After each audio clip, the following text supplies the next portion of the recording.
Hello friends, हम लोग कर रहे थे हिस्ट्री की घटना चक्र। और उसमें हम लोगों ने कवर किया था मौर्य वंश। और मौर्य वंश से जो रिलेटेड हमारे थ्योरी पार्ट था वो हमने कवर कर लिया था।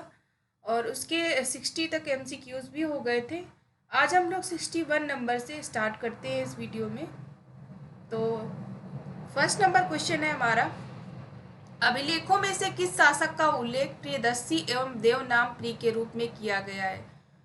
तो किसे हम अशोक को कहा गया है प्रियदर्शी और देवनाम प्रिय? इसका आंसर बी हो जाएगा। नेक्स्ट क्वेश्चन है, निम्नलिखित वक्तव्यों में कौन सा एक वक्तव्य अशोक के प्रस्तर स्तंभ के बारे में गलत है? तो जो अशोक का प्रस्तर स्तंभ अभिलेख था उसके बारे में कौन सा वाक्यांश गलत है? तो पढ़ते हम लोग। इस पर बढ़िया पॉलिश है, ये सही है। ये अखंड है, ये भी सही है। स्तंभों पर सैप्ट सुंडाकार है, ये भी ठीक है। ये स्थापत्य संरचना के भाग हैं, ये गलत हो जाएगा। ये पृथक रचनाएं हैं, ये स्थापत्य का कोई इससे रिलेटेड रिलेशन नहीं है। इसका आंसर डी हो जाएगा। नेक्स्ट क्वेश्चन है, निम्नलिखित में से किस उभारदार मूर्ति शिल्प शिलालेख में अशोक के प्रस्तुत रूप से चित्र के जो राण्यो अशोक उल्लिखित है, तो वो कहाँ पे है? उसका वो बोलते हैं कन्नन हल्ली, कंगन हल्ली। इसका आंसर ए हो जाएगा। इसका हम लोग एक्सप्लेनेशन भी देख लेते हैं। कर्नाटक के गुलबर्गा जिले में भीमा नदी के किनारे कंगन हल्ली में बौद्ध स्तूप है।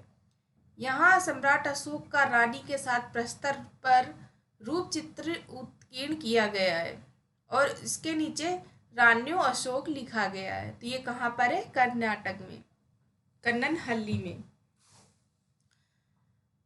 नेक्स्ट क्वेश्चन है, निम्नलिखित में से किस एक अभिलेख में अशोक के व्यक्तिगत नाम का उल्लेख मिलता है? तो किस में मिलता है? मास्की अभिलेख में इसका अशोक का एक व्यक्तिगत नाम का वर्णन मिलता है।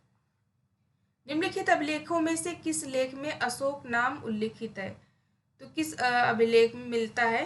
मस्की अभिलेख। इसका आंसर हो जाएगा डी। नेक्स्ट क्वेश्चन है, निम्नलिखित अभिलेखों में से किस में अशोक का नामोल्लेख हुआ है? तो ये वही है क्वेश्चन, एक गुर्जरा है और एक मस्की है। इसका आंसर हो जाएगा ए। नेक्स्ट क्वेश्चन है, अशोक का रुम्मनदेही अभिलेख संबंधित है, किससे संबंधित है? वो बुद्ध के जन्म से संबंधित है। इसमें बताया गया है कि गौतम बुद्ध का जन्म वहां पे हुआ था, लुम्बिनी ग्राम में। नेक्स्ट क्वेश्चन है, गुर्जरा लघु शिलालेख जिसमें अशोक का नामोल्लेख किया गया है, ये कहाँ पर अवस्थित है? तो गुर्जरा कहाँ पर है? ये है हमारा मध्य प्रदेश में। इसका आंसर हो जाएगा बी। नेक्स्ट क्वेश्चन है, वह स्तंभ जिसमें अशोक ने स्वयं को मगध का सम्राट बताया है, तो वो है हमारा भ्राभु। इसमें अशोक ने मगध का अपने आप को सम्राट बताया है। कालसी प्रसिद्ध है, किसके लिए प्रसिद्ध है? अशोक के शिलालेखों के कारण कालसी प्रसिद्ध है। नेक्स्ट क्वेश्चन है, उत्तराखंड में सम्राट अशोक के शिलालेखों की एक प्रति कहाँ मिलती है? तो कहाँ मिली थी उत्तराखंड में? वो है कालसी में। कालसी उत्तराखंड में पाया जाता है। कलिंग युद्ध की विजय और क्षतियों का वर्णन अशोक के किस शिलालेख में किया गया है? तो वो है हमारा अशोक का 13वां शिलालेख। इसका आंसर डी हो जाएगा। नेक्स्ट क्वेश्चन है, कलिंग युद्ध का विवरण हमें ज्ञात होता है, तो किससे? 13वें शिलालेख से। इसका आंसर ए हो जाएगा। नेक्स्ट क्वेश्चन है, अशोक ने निम्नलिखित अभिलेखों में से पूर्ण रूपेण धार्मिक सहिष्णुता के प्रति समर्पित कौन सा अभिलेख है? तो वो है 13वां शिलालेख, 12वां शिलालेख इसका अशोक का, जो जिसमें अशोक ने पूर्ण रूप से धार्मिक सहिष्णुता के प्रति अपने आप को समर्पित दिखाया है। इसका आंसर बी हो जाएगा। नेक्स्ट क्वेश्चन है, निम्नलिखित में से किस शासक ने अपनी प्रजा को इस अभिलेख के माध्यम से परामर्श दिया? तो कौन सा अभिलेख था? कोई भी व्यक्ति जो अपने संप्रदाय को महिमा मंडित करने की दृष्टि से अपने धार्मिक संप्रदाय की प्रशंसा करता है या अपने संप्रदाय के प्रति अत्यधिक भक्ति के कारण अन्य संप्रदायों की निंदा करता है, वह अपुति अपने संप्रदाय को गंभीर रूप से हानि पहुंचाता है। तो ये किसने बोला था? ये अशोक ने बोला था। इसका आंसर ए हो जाएगा। नेक्स्ट क्वेश्चन है, अशोक के जो प्रमुख शिलालेख संगम राजवंश के विषय में बताते हैं वो कौन से शिलालेख हैं?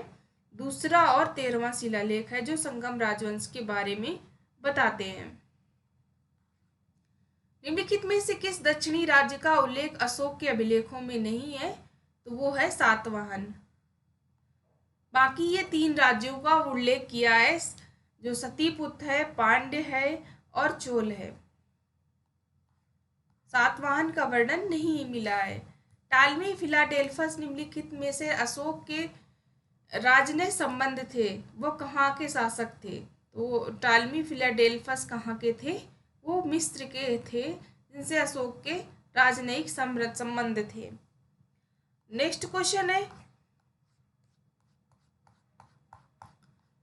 अशोक का समकालीन तुर्मै कहाँ का राजा था? तो तुर्मै कहाँ का था? मिस्र का राजा था। इसका आंसर ए हो जाएगा। निम्नलिखित में से किस राजवंश के शासकों के सुदूर देशों जैसे सीरिया एवं मिस्र के साथ राजनयिक संबंध थे? तो वो कौन से थे? वो था हमारा मौर्य वंश। इसका आंसर सी हो जाएगा। अशोक के धम्म का मूल संदेश क्या था? तो धम्म धार्मिक जो सहनशीलता था उसे अशोक धम्म बोलता था। निम्नलिखित में से अशोक के किस शिलालेख में प्रारंभिक अवसरों पर पशु बलि पर रोक लगाई गई? ऐसा लगता था कि यह पाबंदी पशुओं के वध पर की थी। तो वो कौन सा शिलालेख था? वो था 5th। इसका आंसर बी हो जाएगा। नेक्स्ट क्वेश्चन है, निम्नलिखित प्राचीन अभिलेखों में से कौन सा एक खाद्यान्न को देश में संकट काल में उपयोग हेतु सुरक्षित रखने के बारे में प्राचीनतम शाही आदेश है? तो कौन सा अभिलेख था जिसमें ये बताया गया था? वो था सोहगौरा ताम्रपत्र। नेक्स्ट क्वेश्चन है, अशोक ने कलिंग को मौर्य साम्राज्य में जोड़ लिया था क्योंकि अशोक दक्षिण भारत को जाने वाले स्थलीय एवं समुद्री मार्गों को नियंत्रित करता था। इसमें पूछा गया है सही जो कूट है उसका चुनाव कीजिए। तो इसमें एक ए नंबर सही हो जाएगा, जो हमारा कथन और कारण दोनों सही है, और आर ए की व्याख्या करता है क्योंकि जो हमारा मौर्य साम्राज्य था वो स्थलीय एवं समुद्री मार्ग दोनों को नियंत्रित करता था। इसका आंसर ए हो जाएगा। नेक्स्ट क्वेश्चन है, मौर्यकालीन शासकों ने धार्मिक आधार पर भू अनुदान नहीं दिया था क्योंकि भू अनुदान के विरुद्ध किसानों ने विद्रोह किया था। तो इसमें पूछा है कौन सा कथन सही है?